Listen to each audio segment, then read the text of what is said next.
Oh, je suis prêt. M'entendez-vous? Ça va bien? Bon. Est-ce qu'il y en a ici qui sont en vacances en ce moment? Hein? Oui, on lève la main. Oui. Est-ce qu'on m'entend? Oui? OK, c'est bon. Est-ce qu'il y en a ici qui vont être en vacances? Oui. Est-ce qu'il y en a ici que les vacances sont terminées? Oh!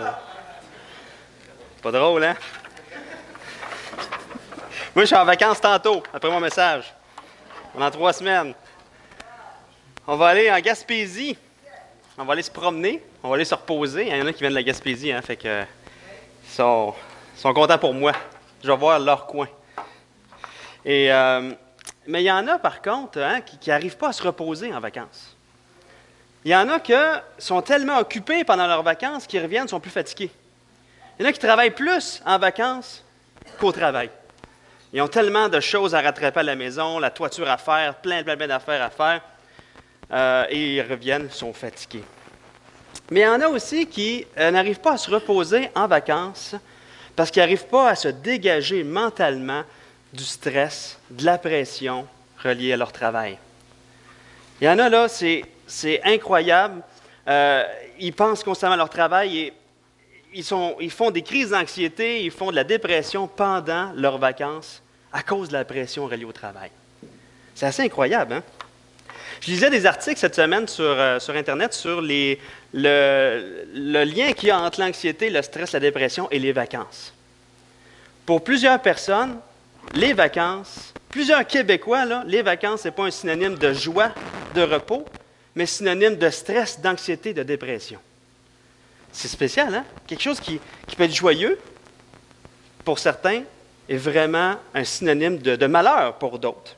Et dans les articles que j'ai lus, il y a plusieurs facteurs, il y a plusieurs types de problèmes mentaux reliés aux vacances.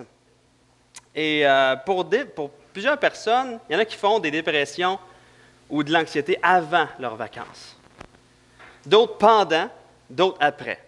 Ceux avant, souvent, c'est que là, ils voient les vacances s'en venir. Là, ils ont tellement de pression des patrons, tellement de gros dossiers à terminer, tout ça. Puis là, ils n'envoient pas le bout. Fait que là, ils se mettent à plus dormir la nuit, puis avoir peur de ne pas avoir eu le temps de terminer leur dossier pour arriver en vacances, puis penser juste à ce qu'ils ont à faire. Et là, ils sont sur le bord du burn-out, ils souffrent d'anxiété, de dépression, tout ça. Il y en a que pendant leurs vacances, ils souffrent de dépression parce que ou d'anxiété parce qu'ils sont tellement habitués d'être dans un cadre serré du travail que là, ils sont en dehors de ce cadre serré-là, là, ils ne se retrouvent plus, ils ne sont plus capables, là, ils tournent en rond, puis ils ont comme plus de vie, plus de but dans la vie, plus de structure, fait qu'ils en arrivent à être dans un état dépressif. Il y en a aussi quand ils tombent en vacances, ils vivent une dépression la dernière semaine de vacances parce qu'ils savent qu'ils vont retourner au travail. Tu sais, ils ont 3 semaines, mais la dernière semaine ou les derniers jours sont là, oh non, ils ne sont pas capables de profiter de leur dernier temps de vacances parce qu'ils sont vraiment dans un état dépressif de, oh non, je retourne au travail. Oh non, je retourne au travail. Il y en a d'autres qui tombent en dépression après leurs vacances parce que et ils ont dit, j'ai pas eu l'impression d'avoir profité de mes vacances. Il me semble qu'il y a de quoi qui a gâché mes vacances. Et là, ils sont en dépression parce que là, c'est dans 1 an qu'ils vont avoir d'autres vacances. Donc, il y a de quoi qui ne marche pas là-dedans. Il me semble que les vacances, on devrait se reposer, on devrait être content de ça, on devrait bien vivre nos vacances. Mais beaucoup de chrétiens, je suis sûr que beaucoup de vous se sont reconnus dans les exemples que j'ai dit. Hein? Surtout la dépression de fin de vacances. Il y en a qui vivent ça tous les dimanches soirs. Demain, je retourne travailler. Il y en a qui le vivent vraiment fort, là. Le Bad Sunday, là. Il y en a qui vivent vraiment ça fort, là. Non, je retourne travailler demain. J'ai demandé à des retraités aujourd'hui, êtes-vous en vacances? Bien, on est toujours en vacances. Incroyable.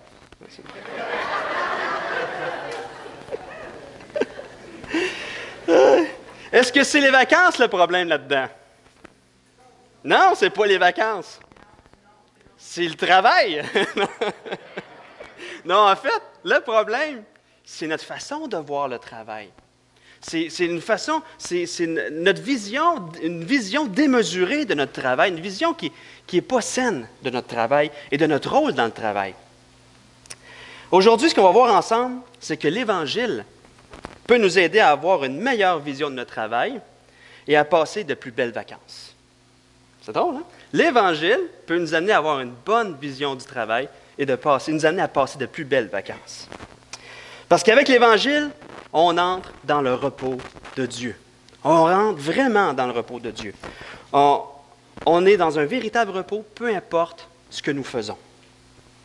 Et pour nous aider à avoir une meilleure vision de notre travail, à vivre de plus belles vacances, on va faire un petit survol d'un passage dans la Bible dans Hébreux. Okay? Dans Hébreux, chapitre 3 et 4. Je ne vais pas le lire au complet, c'est quand même un long texte, mais je vais vous le résumer un peu. Mais avant de parler de Hébreux 3 et 4, je vous laisse quand même vous rendre là.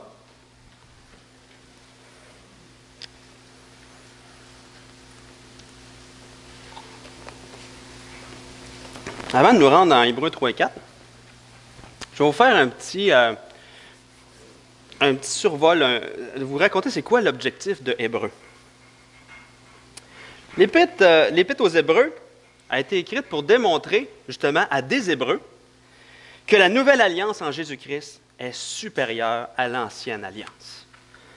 L'ancienne alliance était basée sur la loi de Moïse. Hein? Ça, on se souvient. Je ne sais pas si ça fonctionne.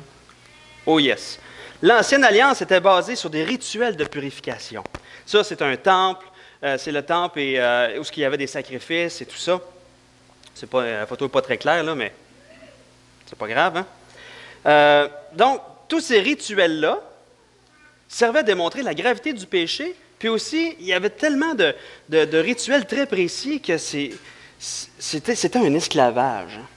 Et en plus, l'ancienne alliance avec les souverains sacrificateurs et tout ça, quand que le souverain sacrificateur apportait le sacrifice ou le sang pour le pardon des péchés du peuple et tout ça, il amenait pour ses propres péchés lui aussi, puis ceux du peuple. Et il devait le faire à chaque année. Donc, c'était quelque chose qui n'était pas fait une fois pour toutes.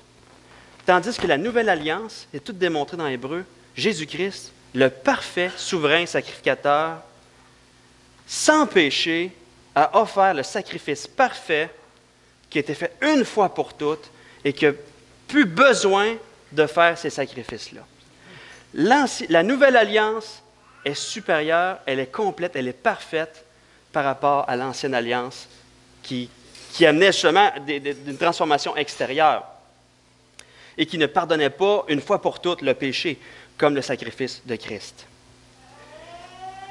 Et qu'est-ce qui fait aussi qu'elle est supérieure à l'ancienne alliance? C'est que maintenant, ce n'est pas juste la vie extérieure, comme Jean-Pierre Brûlé nous a parlé tantôt, de marcher par nos propres œuvres, de marcher par nos propres efforts pour avoir notre extérieur changé, comme la loi. Mais elle est supérieure parce que maintenant, nous avons la vie de Christ en nous. On a Jésus-Christ en nous, qui vit en nous, qui transforme notre intérieur pour que notre extérieur soit aussi transformé. Fait que la nouvelle alliance est beaucoup supérieure à l'ancienne alliance. Donc, c'est ça le but, l'objectif de l'Épître aux Hébreux. Démontrer aux Hébreux que l'ancienne alliance, là, la nouvelle alliance est bien meilleure que ça. Donc, par la foi, voyez, comprenez et acceptez ce que Jésus a fait sur la croix pour vous aussi. C'est supérieur, c'est meilleur. Donc, au travers de l'Épître aux Hébreux, on voit que les enfants de Dieu sont maintenant libres, comme des petits oiseaux qui sortent de la cage. Sont libres de tout esclavage, libres de marcher par la foi en celui qui vit en nous, au lieu de par la loi, par nos propres efforts pour accomplir la volonté de Dieu. Libres aussi d'être une bénédiction pour ceux qui nous entourent, en les servant pas avec peine, mais avec joie, pour démontrer qui vit en nous. On voit dans l'Épître aux Hébreux, on voit le triomphe de Jésus-Christ sur tout esclavage. Tout cet esclavage complètement. On marche dans l'assurance que rien ne peut nous asservir, nous rendre esclaves. Et on voit aussi dans l'Épître aux Hébreux qu'on a une position spéciale. On a une position spéciale. Premièrement, on voit dans Hébreux 1,5, « En effet, auquel des anges Dieu a-t-il déjà dit, « Tu es mon fils, je t'ai engendré aujourd'hui, Et encore, je serai pour lui un père, il sera pour moi un fils. Donc on voit dans l'Épître aux Hébreux que Jésus est le Fils de Dieu, est appelé Fils de Dieu. Et lui est appelé Fils de Dieu. Comment l'Épître aux Hébreux nous décrit, nous? Qu'est-ce qu'on est, nous? En Hébreux 2, versets 11 à 13, « De fait, celui qui procure la sainteté et ceux qui en bénéficient ont tous une seule et même origine. C'est pourquoi il n'a pas honte de les appeler ses frères, lorsqu'il dit « J'annoncerai ton nom à mes frères, je te le célébrerai au milieu de l'assemblée, et encore je me confierai en lui, et enfin me voici, moi et les enfants que Dieu m'a donnés. » Jésus nous appelle ses frères. Jésus, Fils de Dieu, nous appelle ses frères. Hey, en Jésus-Christ, on voit dans l'Épître aux Hébreux qu'on est des héritiers avec Jésus du royaume. On est aussi des enfants de Dieu. On est les frères de Jésus. On est des enfants de Dieu. On est héritiers. On est héritiers du roi des rois. Hey, c'est incroyable, là. Est-ce que les héritiers du roi des rois peuvent être sous un esclavage quelconque? Non, nous ne pouvons pas être sur aucun esclavage. On est en repos en Jésus-Christ. On ne peut pas être soumis à quoi que ce soit d'autre. On est des enfants de Dieu, des enfants du roi des rois. Donc, ça nous libère pas seulement de la loi, mais aussi ça nous libère du fait de résister à notre chair par nos propres efforts. Ça nous libère de résister au diable par nos propres efforts. Ça nous libère de résister au monde par nos propres efforts. Et ça nous libère de bénir ceux qui nous entourent par nos propres efforts. Le salut en Jésus-Christ nous libère complètement. Et dans les chapitres 3 et 4, c'est une belle démonstration dans tout ce plaidoyer-là de Hébreux qui dit « Hey, la nouvelle alliance est meilleure que l'ancienne ». Dans le chapitre 3 et 4, c'est une démonstration que les Hébreux peuvent entrer dans le repos de Dieu par la foi en Jésus-Christ. Ils peuvent entrer eux aussi par la foi. Donc, nous aussi, ça nous parle à nous aussi. On peut entrer dans le repos de Dieu. Et dans le chapitre 3 et 4, pour démontrer ça aux Hébreux, il utilise un exemple, l'exemple du peuple Israël que Dieu a sorti d'Égypte pour les faire entrer dans son repos. Et il démontre par là que le seul moyen par lequel on peut entrer dans le repos de Dieu, c'est par la foi. Par la foi. Et non pas par la loi. Et non pas par nos propres efforts. Et on voit dans Hébreux 3, versets 16 à 19, je vous lis ça. « Qui furent en effet ceux qui se révoltèrent après avoir entendu sa voix, sinon tous ceux qui étaient sortis d'Égypte sous la conduite de Moïse? Et contre qui Dieu fut-il irrité pendant 40 ans, sinon contre ceux qui péchèrent, et dont les cadavres tombèrent dans le désert? Et à qui jouera-t-il qui n'entrerait pas dans mon repos, sinon à ceux qui avaient désobéi? Aussi voyons-nous qu'il ne peut y entrer à cause de leur incrédulité. »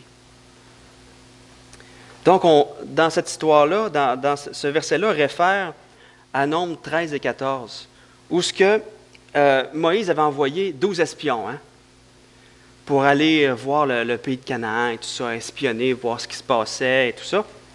Et quand ils sont revenus, ils ont admis que le pays de Canaan était un pays où coulait le lait et le miel. Et ils avaient amené une grappe de raisin.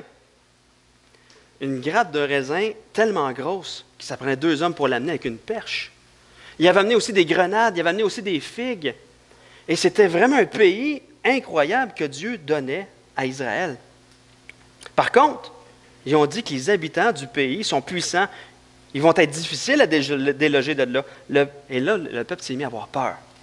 Ils sont tombés dans le stress, l'anxiété devant ces géants-là. Caleb, puis Josué, deux des espions qui étaient là, eux qui avaient la foi en Dieu, dit « Hey, montons, emparons-nous du pays, nous y serons vainqueurs. Laissez tomber les géants, laissez tomber les obstacles, on va être vainqueurs. » Eux avaient la foi en Dieu pour entrer dans le repos de Dieu. Mais dans Nombre 13, versets 31 et 33, il est écrit « Mais les hommes qui étaient allés avec lui dirent « Nous ne pouvons pas monter contre ce peuple, car il est plus fort que nous. Ils décrièrent devant les enfants d'Israël le pays qu'ils avaient exploré et dirent, « Le pays que nous avons parcouru pour l'explorer est un pays qui dévore ses habitants. Tous ceux que nous y avons vus sont des hommes de haute taille. Et nous y avons vu les géants, enfants d'Anak, de la race des géants. Nous étions à nos yeux et aux leurs comme des sauterelles. » Et les Israélites se sont mis à avoir peur. Les 10 qui ont manqué de foi ont pris le dessus. Ils sont devant un choix, là. Faire confiance à Dieu qui va donner la victoire devant les géants, face aux géants, puis entrer dans le repos de Dieu, ou bien être incrédule et retomber sous l'esclavage. L'esclavage de cette peur-là qui les pousse justement à retourner en Égypte. Donc, ils sont devant un choix, là. Qu'est-ce qu'ils vont choisir? Nombre 14, 3 et 4. Hop, ça c'est les géants. C'est une image de Goliath, de David et Goliath. Quand même, c'est incroyable là, la grandeur. On aurait-tu eu peur devant ces géants-là? Devant le choix, qu'est-ce qu'ils ont voulu choisir? Pourquoi l'Éternel nous fait-il aller dans ce pays où nous tomberons par l'épée, où nos femmes et nos petits-enfants deviendront une proie? Ne vaut-il pas mieux pour nous retourner en Égypte? Et ils se dirent l'un à l'autre, « Nommons un chef et retournons en Égypte. » Hey, c'est incroyable, hein? Devant les géants, ils ont manqué de foi en Dieu, qui pouvait les délivrer de ces géants-là. Ils ont paniqué. Ils ont voulu concrètement retourner en esclavage. Et ce sont ces personnes-là qui, à cause de leur incrédulité, sont morts dans le désert et ont fait reporter l'entrée en Canaan dans le repos de Dieu de 40 ans. 40 ans sans entrer dans le repos de Dieu. Les seuls qui sont restés vivants, Josué, Caleb. Josué et Caleb avaient la foi en Dieu. Peu importe les obstacles qui allaient arriver. Peu importe sur qui ils tomberaient. Peu importe les murailles sur qui ils tomberaient. Il y avait la foi que Dieu allait avec eux. Leur identité à eux était claire. Nous faisons partie du peuple de Dieu qui combat pour nous. C'était ça leur identité. C'était clair. Ils marchaient par la foi. Et même s'il fallait conquérir le pays, hein, pour nous, on dirait que ce n'est pas un repos. Hein, non, même s'ils étaient en combat, c'était le repos de Dieu. C'était le repos de Dieu parce que le Tout-Puissant allait travailler avec eux, allait combattre pour eux. Et juste avant d'aller de conquérir Jéricho, qu'est-ce qui s'est passé? Josué rencontre un homme avec une épée nue à la main. Nous, on le sait, hein, avec tout le contexte et tout ça, que c'était Jésus qui était là. Puis il dit, « Hey, je m'en vais combattre avec vous autres. Je vais être là. Je suis prêt à me battre. Là. J'ai mon épée nue à la main. Je vais vous accompagner. » Juste avant d'entrer à Jéricho. Et c'est lui-même qui a dit à Josué comment conquérir Jéricho. Hey, c'était toute une stratégie, hein? Pour une stratégie de guerre, là, ça aurait été un fiasco. Hein? On va tourner en rond autour de la ville. Hein? On va, même pas avec des lance-pierres, rien là. Rien. On va tourner en rond. Miraculeusement, Dieu a fait tomber les murailles. C'est lui qui a combattu. Josué, qui était le général de l'armée, savait que l'Éternel était avec eux, l'épée nue à la main, et que c'est lui qui combattrait. Donc, par la foi, Josué est entré dans le repos de Dieu parce que c'est l'Éternel qui travaillait pour eux. C'est l'Éternel qui combattait pour eux. Et donc, l'auteur de l'Épître aux Hébreux veut amener ses lecteurs à comprendre que le peuple d'Israël, ce qu'il a vécu dans le désert, puis dans la prise de Canaan, c'était un fait vécu. Mais c'était une image de comment on peut entrer par la foi dans le repos de Dieu en Jésus-Christ. Ceux qui ont été incrédules ne sont pas entrés, sont morts dans le désert. Et ceux qui ont été incrédules ont voulu retourner à l'esclavage. Mais c'est une image, même si c'est un fait vécu, une image de comment on peut entrer dans le repos de Dieu. On peut entrer dans le repos de Dieu, et c'est un fait. On voit dans Hébreux 4, versets 8 et 9. Ah oui, c'est ça, juste vous dire. L'Éternel fut avec Josué, et l'on parlait de lui dans tout le pays. L'Éternel était avec lui.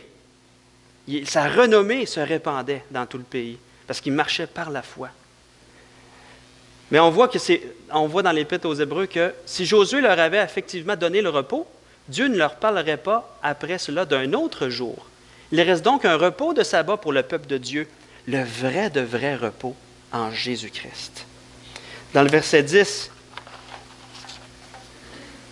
Hébreux 4, verset 10, c'est écrit, en effet, celui qui entre dans le repos de Dieu se repose lui aussi de son activité, tout comme Dieu s'est reposé de la sienne.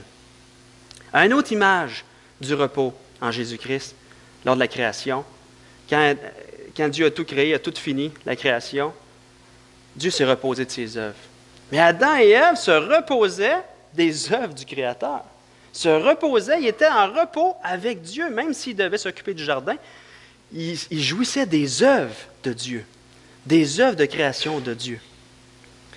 Et lorsque nous, on entre dans le repos en Jésus-Christ, dans le repos de Dieu en Jésus-Christ, on se repose parce que Jésus a fait l'œuvre et il continue à la faire au travers de nous. Donc, en Jésus-Christ, comme Josué et Caleb, qui jouissaient du fait que Jésus, que Dieu était, que l'Éternel avait l'épée à la main, combattait les géants pour eux, de la même manière, nous, par la foi en Jésus-Christ, on sait que Jésus-Christ vit en nous, qui est avec nous, qui a encore l'épée à la main, qui combat pour nous. On est dans le repos de Dieu, on se repose. On se repose des œuvres de Jésus-Christ. C'est lui qui les fait maintenant. Donc, tout ce qu'on vient de voir est une démonstration que c'est possible pour nous d'entrer dans le repos de Dieu par la foi en Jésus-Christ. On peut devenir un enfant de Dieu. Jésus peut vivre en nous par le fait tout simplement par la foi, dans le fait qu'il est mort sur la croix pour nous, qu'il a vécu, comme Claude l'a dit, la malédiction à notre place. Maintenant, la vie de Jésus, la vie parfaite, nous a été mis à notre compte à nous. Et nos péchés ont été mis à son compte à lui. Donc, toute personne qui met sa foi en Jésus peut entrer dans le repos de Dieu. Pour la vie éternelle, mais pour sa vie aujourd'hui. De se reposer dans l'œuvre de Jésus-Christ et dans les œuvres de Jésus-Christ qu'il fait au travers de nous. Donc, étant un enfant de Dieu, on n'est plus esclave de rien. On a Jésus-Christ qui combat pour nous dans tous les domaines de notre vie. Et nous, étant déjà enfants de Dieu, qu'est-ce que ça peut impliquer? C'est que Jésus combat pour nous, même au travail. Même au travail. Hey, des fois, là, on arrive au travail, là, puis on tombe dessus un gros dossier. Ça peut devenir un géant pour nous. Ça peut vraiment devenir un géant. Ça peut devenir une Jéricho pour nous. Et là, comment on réagit? Je prends ça par mes propres forces, puis là, oups, ça tombe sur mes épaules, puis je n'ai pas la capacité de prendre ces choses-là. Donc, je tombe dans l'esclavage, l'anxiété, la dépression et tout ça. Et là, j'essaie par tous les moyens de me sortir de là, puis d'accomplir ce travail-là. Mais en fait, je viens de retomber sous l'esclavage. Même au travail, quand on tombe sur un géant, Jésus-Christ est là avec nous pour nous accompagner, pour nous aider. Parce qu'il faut voir qu'au travail, là, on n'est pas des simples employés. Comme on l'a vu avec Valérie, c'est incroyable, on n'est pas des simples employés. On est des gens que Dieu a placés là pour bénir notre employeur. Notre travail, notre vie, tout ce qu'on fait, c'est notre Canaan. Jésus nous a fait entrer dans son repos par son œuvre à lui, par les œuvres qu'il continue à faire au travers de nous. Et nous, par la foi, on marche, puis on voit les géants, puis on laisse Jésus les terrasser.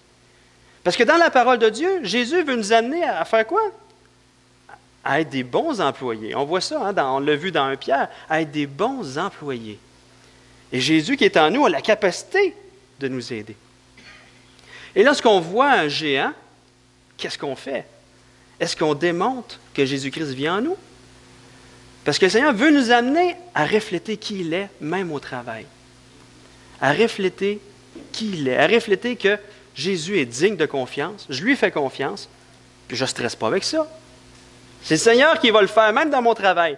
Et j'ai un exemple, c'est quelque chose qui s'est passé quand je travaillais chez Semences Progrin.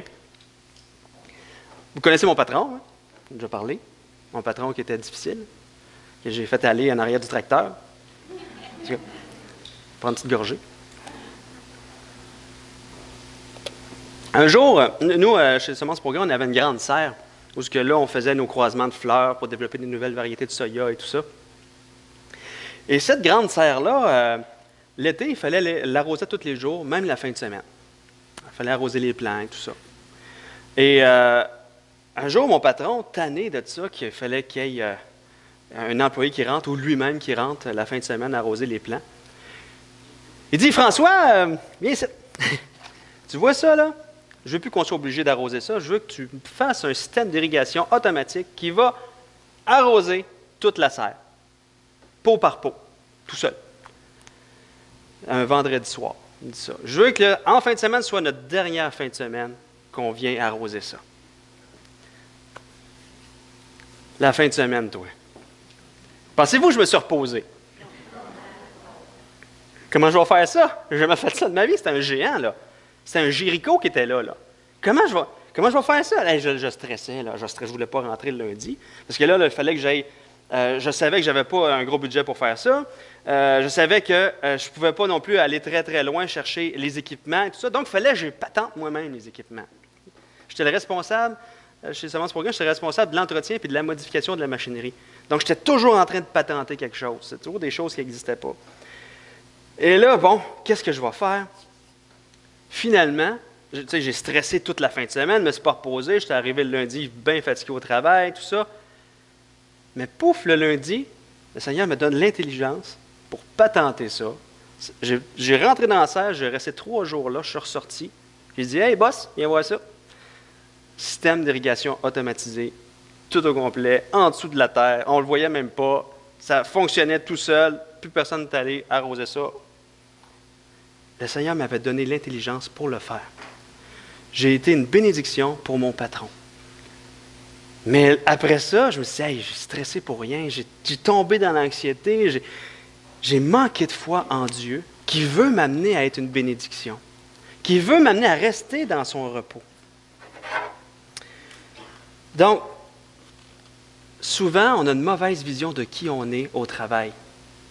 On est là pour bénir. Et le Seigneur veut qu'on bénisse nos employés, donc il va nous donner, nos employeurs, donc il va nous donner l'intelligence au bon moment.